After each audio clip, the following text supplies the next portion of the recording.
One, two, three, four. Assalamualaikum warahmatullahi wabarakatuh. Hai teman-teman, perkenalkan nama Sabida Khalidia. Pada kesempatan kali ini saya akan membahas dan mencari tahu sedikit tentang yang namanya polusi. Untuk itu mari kita cari beberapa orang untuk kita tanya. Yuk.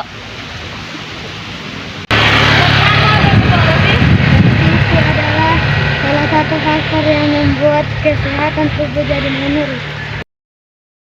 Nah, itu tadi beberapa penjelasan dari teman-teman kita yang habis saya berikan pertanyaan. Untuk itu, sekarang kita masuk ke pembahasannya yang akan dibacakan oleh Fadila Saputri. Hai semuanya, perkenalkan nama saya Fadila Saputri. Untuk kali ini saya akan membahas tentang polusi. Sebelum kita membahas, mari kita menyimak dan mendengarkan jenis-jenis polusi yang akan dibahas oleh Ali. Tahu tidak tahu, ternyata polusi memiliki banyak jenis, yaitu polusi udara, polusi air, tanah, suara, cahaya, visual, radioaktif, logam berat, dan juga polusi panas. Dari semua contoh polusi, yang tadi jenis polusi yang akan kami bahas adalah polusi udara yang terjadi di daerah perkotaan. Itu tadi adalah jenis-jenis polusi yang dijelaskan oleh Ali. Dan sekarang saya akan menjelaskan penyebab polusi udara di daerah perkotaan. Menurut salah satu media internet adalah 80% sumber polusi udara luar ruangan. Yang menduduki posisi pertama adalah kendaraan bermotor. Kemudian yang menduduki posisi kedua adalah akibat industri. Dan yang terakhir adalah domestic product. Meskipun di Jakarta kendaraan bermotor menjadi sumber polusi utama, di daerah sekitar sini juga banyak kendaraan yang melintas dan membuat polusi udara. Salah satu kendaraan yang dimaksud juga adalah mobil truk. Dan sekarang dampaknya bagi lingkungan sekitar yang akan dijelaskan oleh Chelsea. Di mana ada suatu penyebab, pasti ada dampaknya. Itulah hal yang saya akan jelaskan kali ini.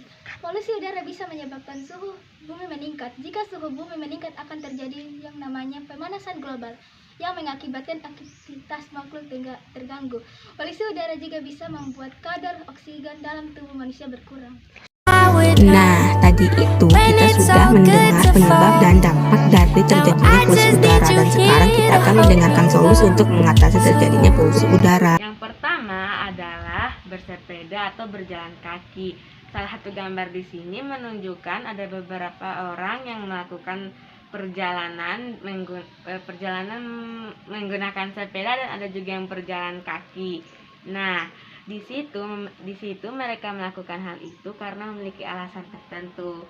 Mungkin saja karena tempat yang mereka tuju itu dekat, jadi mereka bisa melakukan jalan kaki untuk bisa menghemat energi dan tidak menimbulkan polusi dari kendaraan bermotor.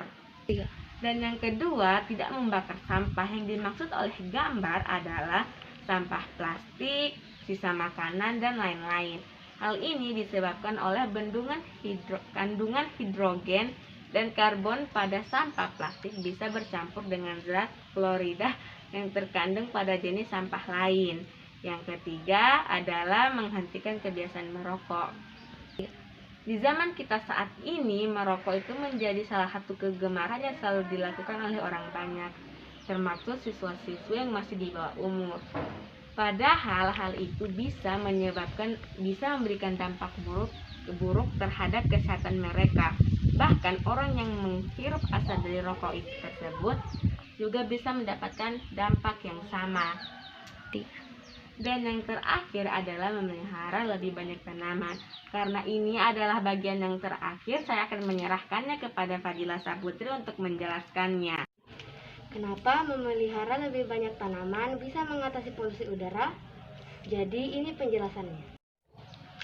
Nah, ternyata tanaman sering dilihat sebagai paru-paru ekosistem karena mereka menyerap karbon dioksida dan mengeluarkan oksigen. Dan juga ternyata pohon dan tanaman bertindak sebagai hati ekosistem karena tanaman tersebut akan menyaring polutan atmosfer seperti sulfur dioksida dan nitrogen dioksida melalui daunnya. Oke semuanya, jadi bagaimana? Apakah kalian sudah mengetahui apa itu polusi, jenis-jenis polusi yang salah satunya kami bahas pada kesempatan kali ini yaitu polusi udara, dan juga ada penyebabnya, akibat atau dampaknya, dan yang paling penting adalah solusi dari polusi udara tersebut. Terima kasih dan Assalamualaikum warahmatullahi wabarakatuh.